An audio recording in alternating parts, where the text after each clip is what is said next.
नमस्ते। Microsoft Excel का कई चीज़ों के लिए हम लोग प्रयोग करते हैं, जैसे डेटा एनालिसिस, लिस्ट या सूची बनाना, और साथ-साथ बजट और एक्सपेंस का एनालिसिस करना। आज हम सीखेंगे अ, इस वीडियो के माध्यम से कि माइक्रोसॉफ्ट एक्सेल की मदद से हम बजट कैसे बना सकते हैं। तो इस वीडियो में मैं एक उदाहरण का प्रयोग करूँगा। मान लीजिए हमें अ, बजट बनाना है। वो एक वॉलंटियर की ट्रेनिंग हम आयोजित कर रहे हैं और 2 दिन की और गैर आवासीय। तो इसका हम लोग बजट बनाने तो दोबारा 2 डे वॉलंटियर ट्रेनिंग,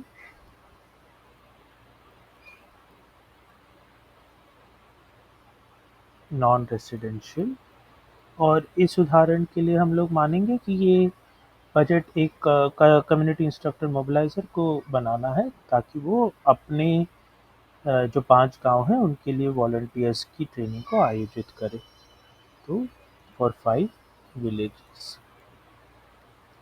अब हम बजट बनाना शुरू करते हैं।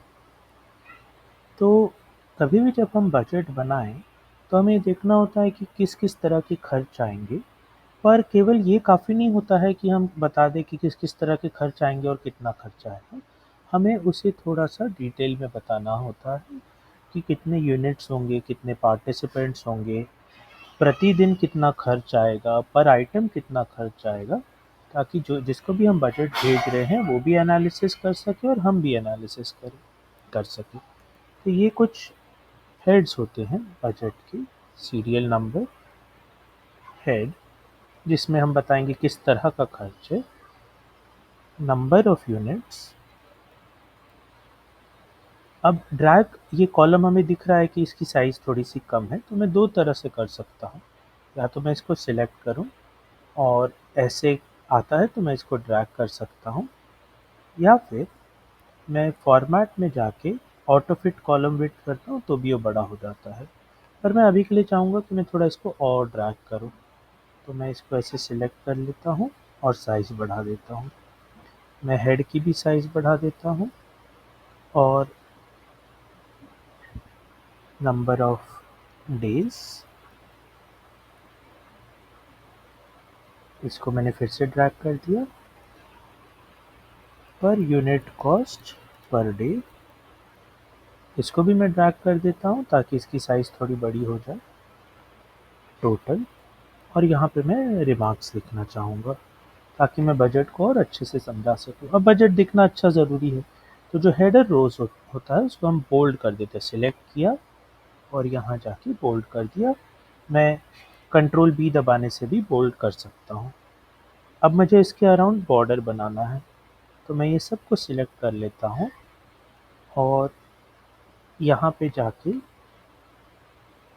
इस तरह से एक और बॉर्डर्स क्लिक कर देता हूँ और थिक आउटसाइड बॉर्डर, इससे ये थोड़ा और बेहतर दिखता है। हेडर रो के अराउंड भी एक बॉर्डर बनाने से वो डिस्टिंक्शन करना आसान होता है कि कौन सा हेडर रो है कौन सा बाकी, और एक अलग से कलर दे देते हैं हम हेडर रो को। ये लाइट ग्रे कलर मैं प्रेफर करता हूँ, तो मैंने दे दिया। अब हमारे कौन से तरह के खर्च होते हैं। तो अगर मुझे एक वॉलंटियर ट्रेनिंग करना है, तो मेरा एक खर्च होगा ट्रैवल ऑफ पार्टिसिपेंट्स। वो जो प्रशिक्षण के स्थान पे आने का जो उनका खर्चा होगा रोज़ाना, वो। दूसरा होगा ट्रैवल ऑफ ट्रेनर्स, तो मैं वो लिख देता हूँ। इसके अलावा food of participants and trainers. अब हम लोग कुछ ऐसा मटेरियल होगा जो पार्टिसिपेंट्स को देना चाहेंगे, तो मैं लिख देता हूँ TLM and stationery for participants, और अदर TLM जो कि ट्रेनर अपने स्तर पे इसका प्रयोग करना चाहेंगे। यहाँ पे हम लोग वेन्यू कॉस्ट डाल देते हैं, अगर हमें कुछ रेंट देना पड़ता है प्रतिदिन का, तो वेन्यू कॉस्ट। और मान लीजिए थोड़ा मैं और अदर अरेंजमेंट्स के लिए एक हेड डाल देता हूँ। अब ऐसा लग रहा है कि मेरे पास ज़्यादा रो हो गए, तो यहाँ यहाँ पे मैं टोटल डाल सकता हूँ और ये रोज़ को मैं डिलीट कर सकता हूँ। तो इनको मैं सिलेक्ट करूँगा, राइट क्लिक करके भी डिलीट कर सकता हूँ, वरना मैं सिलेक्ट करके ये दबाऊँगा तो भी डिलीट हो जाएगा। अगला रो सिलेक्ट हो गया, फिर डिलीट दबा दिया, वो डिलीट हो गया। और ये जो टोटल वाला है उसको मैंने जाके सिलेक्ट किया और यहाँ जाके बोल्ड कर दिया। फिर से इसको मैं फिर से सिलेक्ट कर देता हूँ इस रो को, और इसके अराउंड एक थिक बॉर्डर क्रिएट कर देता हूँ। इस रो को मैं डिलीट कर देता हूँ आखिरी वाले। अब हमारे कितने पार्टिसिपेंट्स हैं, तो मान लेते हैं हम लोग 40 वॉलंटियर के लिए ट्रेनिंग कर रहे हैं। 2 दिन की ट्रेनिंग है जैसे मैंने कहा। अब एक वॉलंटियर को एक बार में कहाँ अगर आना पड़ता है, तो मान लीजिए 100 रुपये लगता है वेन्यू तक आने का, तो उसे आना भी करना है हर दिन और जाना भी करना है। तो ये 200 यहाँ लिख दिया, 100 आने का, 100 जाने का।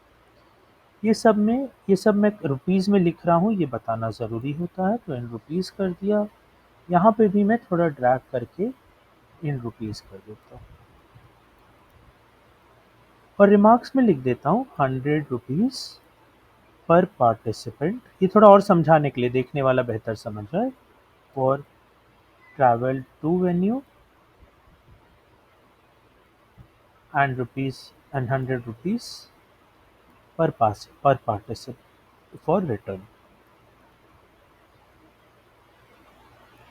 दोबारा ये थोड़ा आगे फैल गया है, तो मैं इसको ऐसे ड्रैग कर लेता हूँ सिलेक्ट करके, और फिर भी फैल रहा है तो मैं यहाँ जाके रैप टेक्स्ट का ऑप्शन होता है, ये रैप टेक्स्ट होता है। इसको जब आपके लैपटॉप में, ये शायद अलग दिखेगा आपके कंप्यूटर में, रैप टेक्स्ट लिखा हो सकता है, कई बार ऐसा चिन्ह बना हुआ है, तो मैंने दबा दिया तो यस। अब ये पूरा खर्चा कितना हुआ, 40 लोग, 2 दिन, पर व्यक्ति पर दिन 200 रुपये। तो इस सबको मुझे गुना करना है, तो मैं इज इक्वल टू दबाता हूँ 40, फिर शिफ्ट 8, 8 के ऊपर जो चिन्ह है ना उसको मुझे क्लिक करना है, शिफ्ट 8, ये चिन्ह होता है मल्टीप्लाई का। फिर मैं इसको सिलेक्ट कर लेता हूँ, फिर से शिफ्ट 8, इसको सिलेक्ट कर, ये तीनों मल्टीप्लाई हो गए, 16,000 हो गया। अब यही मान लीजिए मेरे 2 ट्रेनर्स हैं, ट्रेनर्स को भी आना है 2 दिन, और मान लेते हैं उनको आने जाने के 500। अब मैं तीनों को मल्टीप्लाई करना चाहता हूँ, तो दोबारा मैं इज इक्वल टू दबाऊंगा, इसको सिलेक्ट करूंगा, शिफ्ट 8, फिर इसको सिलेक्ट करूंगा, शिफ्ट 8, और इसको सिलेक्ट करूंगा। ये एक तरीका हुआ। दूसरा तरीका, अगर मैं केवल इसको कॉपी पेस्ट भी कर लेता हूँ तो वो हो जाता है, क्योंकि फॉर्मूला, ये जब मैं ये फॉर्मूला डालता हूँ तो वो ये ऐसे देखता है कि अच्छा, दो लेफ्ट में जो है उसको, एक लेफ्ट में जो है उसको, और एक लेफ्ट में जो है उसको मल्टीप्लाई करना है। इसे हम रिलेटिव रेफरेंसिंग कहते हैं। तो ये तीनों को मत, तो जब मैं इसमें वो फॉर्मूला को कॉपी करके पेस्ट कर देता हूँ तो ये भी वो वही करता है, 2 लेफ्ट में, 1 लेफ्ट में और अगले लेफ्ट में, ये तीनों को मल्टीप्लाई कर देता है। वो ये नहीं देखता है कि यहाँ पे C2 था तो मुझे भी C2 करना चाहिए। यहाँ पे C2 D2 E2 है को कॉपी पेस्ट किया, तो यहाँ पे जब मैं अगली लाइन में जाऊँगा तो वो C3 E3 D3 E3 को कॉपी कर लेता है। तो वो रिलेटिव रेफरेंसिंग कहा जाता है कि इसके लिए इसने ये नहीं देखा कि मुझे C D E को मल्टीप्लाई करना था, इसने ये देखा कि मुझे 2 छोड़ के तीसरे लेफ्ट में, 2 दूसरे लेफ्ट में और पहले लेफ्ट में को मल्टीप्लाई करना है। तो इसने भी कॉपी पेस्ट जब हुआ तो वही किया, तीसरे लेफ्ट में, दूसरे लेफ्ट में और पहले लेफ्ट में। तो ये 2000 आ गया यहाँ पे। यहाँ पे मैं बोल सकता हूँ कि 250 rupees per trainer, two per trainer travel to venue and 250 rupees for return. फिर से मैं क्या करूँगा, इसको सिलेक्ट करता हूँ, ये रैप कर देता हूँ इस तरह से। अब फूड, अब कितने पार्टिसिपेंट्स हमारे, 40 और ट्रेनर्स हैं 2, तो खाना सभी के लिए लगेगा। तो इन दोनों का जोड़ होता है इज इक्वल टू ये, और फिर प्लस, फिर इसको सिलेक्ट कर दिया तो 42 आ गया। दिन उतने ही हैं दो। एक दिन में मान लीजिए मेरा खर्चा खाना चाय सब मिला के 150 होता है। अब दोबारा मैं ये सिलेक्ट इज इक्वल टू करके इसको सिलेक्ट करके शिफ्ट 8, इसको सिलेक्ट करके शिफ्ट 8 और इसको सिलेक्ट करके एंटर कर सकता हूँ, या मैं केवल इसको कॉपी पेस्ट कर देता हूँ तो भी वो वही चीज़ लेता है, क्योंकि जैसे मैंने बताया था रिलेटिव रेफरेंसिंग के लिए, ये देख रहा है कि मुझे तीसरे बाएं, दूसरे बाएं और पहले बाएं का गुना करना है, तो इस जब कॉपी पेस्ट है तो इसमें भी तीसरे, दूसरे और पहले। इसमें मैं बता सकता हूँ कि मुझे लंच, टी एंड स्नैक्स देना है। अब इसी तरह से मेरे पास 40 पार्टिसिपेंट है, तो 40 इसको ले लिया मैंने। टीएलएम तो हम हर दिन नहीं देते हैं, एक एक बार का देते हैं, तो ये इसको मैं नॉट एप्लीकेबल लिख सकता हूँ।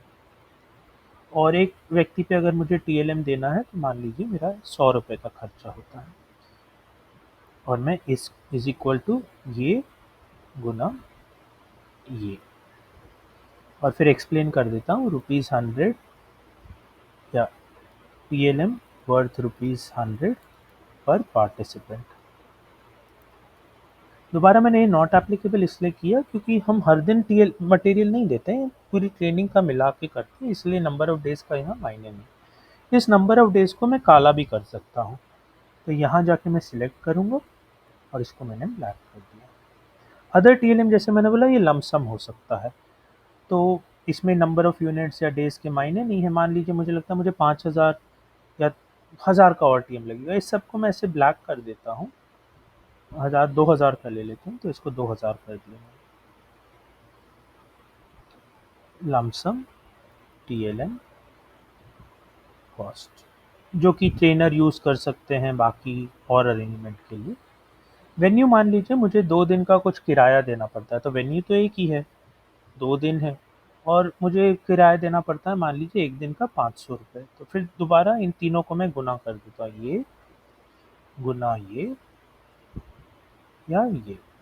ये भी कर सकता हूँ मैं, या फिर मैं ये इसको भी कॉपी करके अगर पेस्ट कर देता हूँ तो वो यही संख्या देता है, क्योंकि वो जब मैंने इसको कॉपी किया तो मैंने तीसरे बाएं, दूसरा बाएं और पहला बाएं का गुना किया था, तो उसने भी वही समझा मुझे तीसरे बाएं, दूसरे बाएं और पहले बाएं का गुना करना।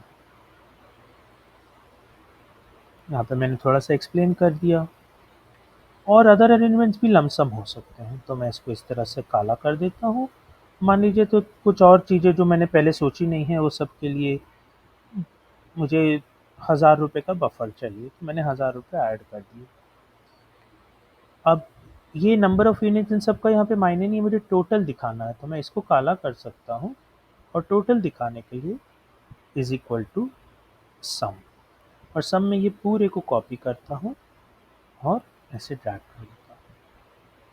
और कभी भी बजट में ये बता देना अच्छा होता है कि वर्ड्स में भी ये संख्या को लिख सकते हैं, तो 38,600 रुपीज़ पर पार्टिसिपेंट कॉस्ट भी कैलकुलेट कर सकते हैं, जो कि बताना भी होता है। कॉस्ट पर पार्टिसिपेंट वो होगा ये 38 का भाग करूंगा, भाग जो क्वेश्चन मार्क के नीचे चिन्ह आता है उसको भाग मानते हैं, और मैं भाग कर दूंगा 40 से। ये आ गया। ठीक है, तो अब इसी को कंटिन्यू करते हैं। मैंने फ़ाइल का अभी तक नाम ही नहीं दिया है, फ़ाइल का नाम शुरुआत में ही मुझे दे देना चाहिए था, तो फ़ाइल को मैंने सेव एज़ किया, ब्राउज़ किया, और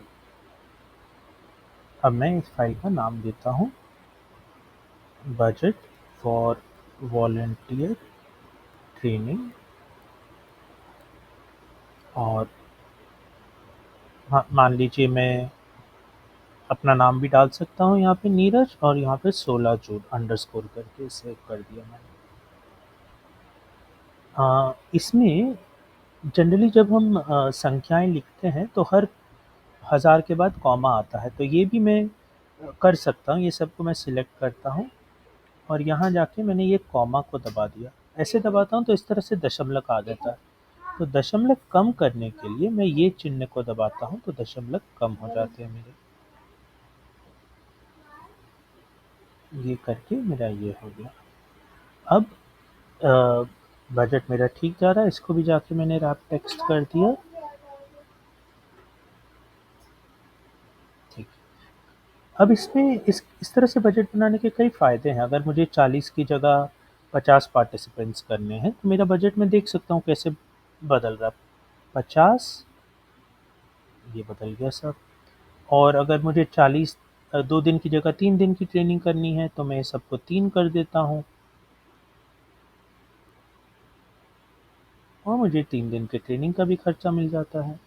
मैं कई बार ये भी जानना चाहता हूँ कि कितना प्रतिशत खर्चा है, तो मैं इसको सिलेक्ट करके एक इंसर्ट दबा देता हूँ तो एक कॉलम इंसर्ट होता है। यहाँ पे मैं लिखता हूँ परसेंटेज कॉस्ट। अब प्रतिशत के लिए हम क्या करते हैं, इज इक्वल टू ये बटा ये।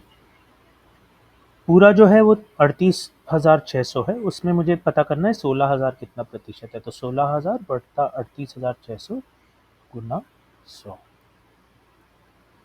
तो ये तो 41% आया। अब मैं यही चीज़ सबके लिए कर सकता हूँ, ये 2,000 बटा 38,000 गुना 100। पर ये एक एक के लिए करने में शायद टाइम लगता है, इसलिए अब मैं इसको अगर कॉपी पेस्ट करने जाऊँगा ऐसे करके सबको, तो ये हो जाता है। ये इसलिए हो रहा है कि कॉपी, जब मैंने आपको रिलेटिव रेफरेंसिंग की बात बताई थी, तो एक्सेल क्या देखता है कि ये इसमें जब ये फ़ॉर्मूला है तो देखता है मुझे बगल वाले को का भागा करना है बगल से 6 रो नीचे। बगल वाले का भागा करना है बगल से 6 रो नीचे, 1 2 3 4 5 6, उसको इतना ही समझ में आता है। तो जब आपने कॉपी पेस्ट किया तो इसने भी वही कर दिया, बगल वाला तो सही लिया उसने, फिर 6 रो ऊपर 6 रो नीचे जाते हैं तो एक खाली हो जाता है, ये इसने भी वही किया। इसमें एक संख्या है इसलिए 6 रो नीचे में उसने ले लिया, पर ये सब वही कर रहा है। तो जब हम इस तरह से करते हैं तो ध्यान देना होता है, अगर मैं चाहता हूँ कि एक संख्या वैसी की वैसी ही रहे, वो हिले ना, तो मुझे डॉलर का प्रयोग करना पड़ता है। तो मैं एफ के पहले ये डॉलर लगा देता हूँ, जो कि 4 के ऊपर दिखेगा, शिफ्ट 4 के ऊपर आपको डॉलर का चिन्ह दिखेगा, शिफ्ट 4। इस तरह से जब करते हैं,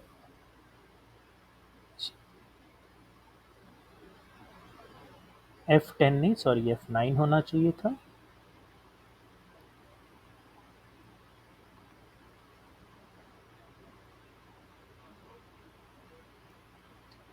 और क्योंकि इसमें बहुत सारे दशमलव हो गए हैं, दशमलव कम करने के लिए मैं इस पे इसको दबाते जाता हूँ तो दशमलव कम हो जाता है। मैं इसी को कॉपी पेस्ट कर सकता हूँ। अब इसने इसने एकदम सही लिया। इसने क्या किया कि ये बगल वाला बटा, हमेशा इसी से भाग करना है। F9 डॉलर लगा दिया, मतलब हमेशा इसी से।